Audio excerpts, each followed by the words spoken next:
role here, I work as a therapist, both on the outpatient side. I see outpatients who come in for all kinds of issues, emotional challenges, depression, anxiety. Some have more acute diagnoses like bipolar, that kind of thing. But primarily I'm full-time here in the day program, the Catalyst program, which is a program that squeezes months of therapy into anywhere from 3 to 6 weeks. I've had one patient stay as long as 8 weeks. And I'm a therapist here in the program, and basically we assess what's bringing them to treatment and help them clarify what the issues are, and then help them figure out what steps they need to take to achieve more contentment in their life and some degree of healing, to change the trajectory of where they're headed, give them hope. Hope's a big thing.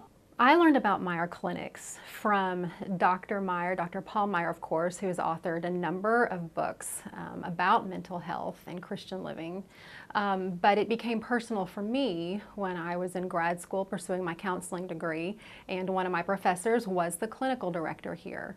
And the more I learned about what the clinic had to offer, the more I thought this is the premier training place for me to grow as a therapist. And it would incorporate all my personal values and allow me to truly minister to the whole person mentally, spiritually, and physically.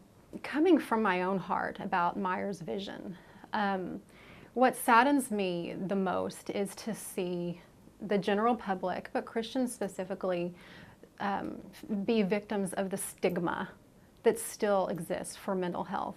I think just as the general population struggles with physical challenges, whether it's an illness like the flu or something more chronic and long-term, emotional challenges, mental challenges can be as debilitating.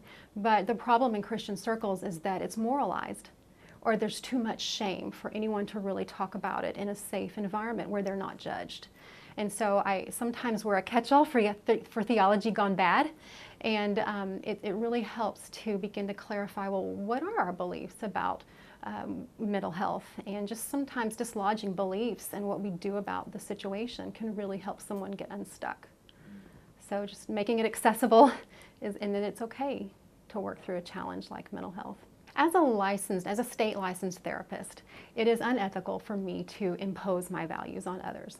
However, that said, people choose to come here, primarily Christian believers, because they feel safe. Why? Because they have a belief that the staff here is going to align, or the staff's values will align with the patient's values, and people just feel safe for that reason.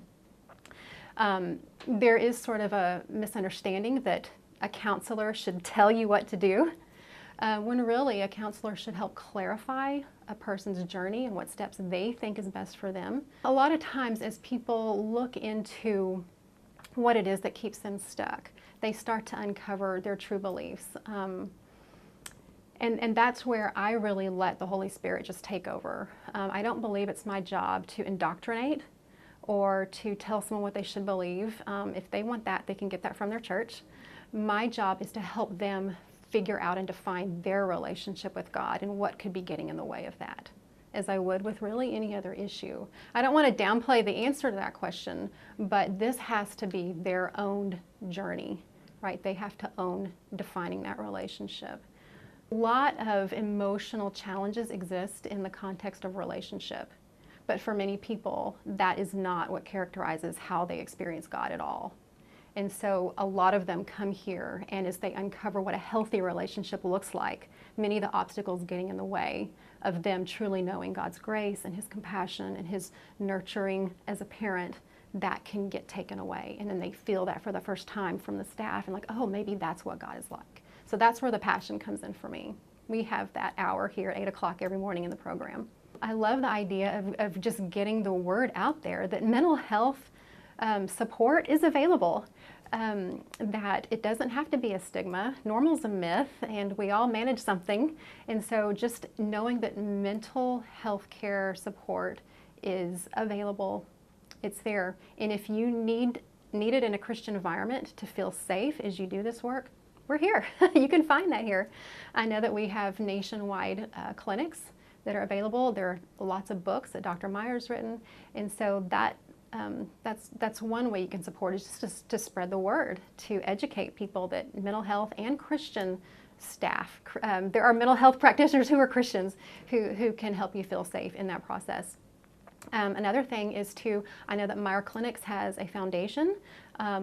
Many of our patients desperately need the intensive treatment that we offer at the PHP and the IOP levels, intensive outpatient levels. Outpatient therapy isn't working.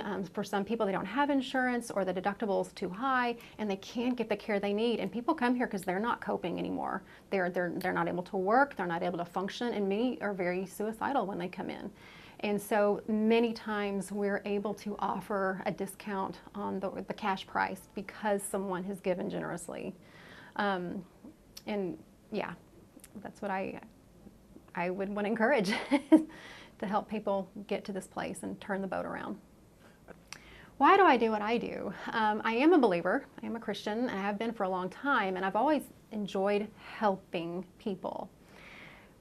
As I grew up, struggled with my own challenges, many people, especially Christians, will go to the church for relief for their issues because they believe it's a moral issue.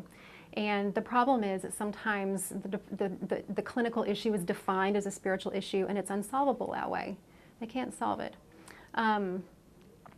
When I began to, my husband's a minister, and so I'm in a church setting a lot, and people would come to me with issues, and I never knew what to do until I looked into counseling and got the training, the therapy, how to do therapy, how to resolve some of these issues outside of what the church can offer. It's just giving me practical tools, like Tylenol might help a fever, a certain technique might help anxiety, and it's just nice to have those tools and to be able to help beyond spiritualizing an issue. The biggest thing I would want to re-emphasize is that mental health issues, whether it's grief, whether it's shame, whether it's a chronic, acute, debilitating illness, depression, regardless of what it is, it saddens me deeply that people don't get the help because they don't know it's there, or that they think it's a moral issue.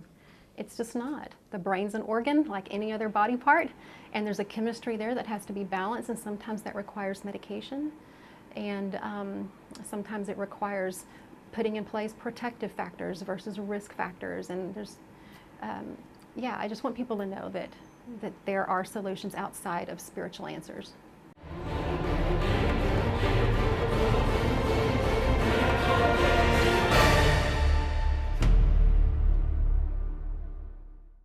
Hi, I'm Pastor Chuck Reish. I'm the executive producer at Horizon Media Studios. It's a 501c3 media ministry, and what we're doing is helping other ministries tell their story. Homeless shelters and children's homes, Bible colleges, seminaries, mission sending agencies. With your help, we can continue to help tell their story, to inspire the world, to shine their light, and let God get the glory for the work that's being done in advancing the kingdom of Jesus Christ. Thanks again for praying for us.